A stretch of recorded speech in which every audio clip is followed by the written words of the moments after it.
Nicolas, nous allons parler de la crème de Kim Chapiron. Alors, connais-tu Kim Chapiron? Très mal. Alors, Kim Chapiron est un jeune réalisateur qui a créé une société de production qui est également un collectif d'artistes qui s'appelle Courtrajmé. C'est le fils de Kiki Picasso. Il est également le compagnon de Ludivine Sagnier et il a créé Courtrajmé avec Romain Gavras.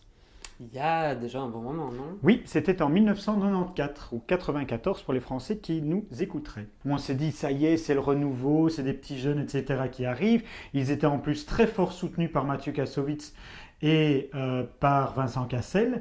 Également, on peut retrouver dans les courts-métrages qu'il faisait Tequila Tex de TTC. Donc, on avait vraiment toute une nouvelle vague comme ça. Depuis lors, en fait, Kim Chapiron a écrit 3 films.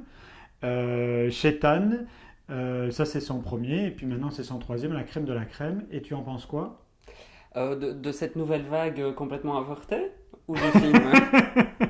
C'est un film à l'américaine, ça fonctionne bien. C'est un film bien artificiel, avec des effets, qui est pensé de l'écriture au montage, de manière très carrée, très efficace. On a les personnages principaux qui représentent une certaine élite. Un des personnages qui est clairement issu du prolétariat, qui cache, parce que c'est une honte de sortir du prolétariat, ou par rapport aux enjeux développés, sachant qu'ils vont mettre en place un réseau de prostitution, les prostituées sont toutes des jeunes filles qui n'arrivent pas à évoluer dans la vie quelque part parce qu'elles n'ont pas confiance en elles. Par contre, elles peuvent toutes se prostituer pour avoir de l'argent. C'est un postulat très simple, résumant en disant que les filles prolétaires sont potentiellement toutes des putes. Et la manière dont il le développe, c'est qu'il assoit simplement un postulat dont il se dédouane. Donc c'est pas le sujet du film.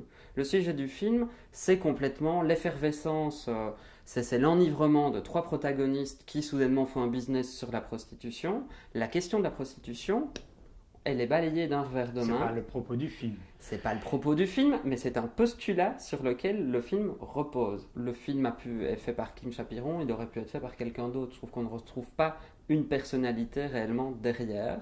Et alors, il y a quelques séquences qui sont extrêmement appuyées, complètement artificielles au point d'être esthétisantes, notamment la fin du film, et qui est peut-être la preuve que le réalisateur n'a pas de réel point de vue sur les questions qu'il développe. Nicolas, il y a 3 protagonistes importants dans le film, 2 garçons et une fille. La fille, c'est Alice Isaac, qui est dans pratiquement tous les films que l'on peut voir aujourd'hui au cinéma. Ou tous les films. Non, elle est quand même dans Disons 3 films. C'est un petit peu l'actrice, la révélation du cinéma français, en tout cas pour cette rentrée. Oui. Donc elle est là en ce moment, elle affiche des yeux jaunes des crocodiles, c'est la seule Oui. à en tirer son épingle du jeu. Oui, et elle est également dans Fiston. Oui, Alors on a des également... grands choix, hein, ceci dit. Vraiment, c'est presque du cinéma d'auteur. Ça, c'est la révélation 2014. Fiston, les jeunes des crocodiles Et la crème de la crème. Oui. Ah ben, super. Il y a également Thomas Blumenthal, que l'on a pu voir il y a 1000 ans d'ici dans Les Choristes. Oui. Le troisième s'appelle Jean-Baptiste Lafarge et il vient de jouer dans JC comme Jésus-Christ de notre compatriote Jonathan Zakaï. Ah ouais. Enfin, il vient de jouer, ça date déjà. Hein. Ouais, ça date déjà. Ouais. Mais moi, je vous propose que l'on regarde.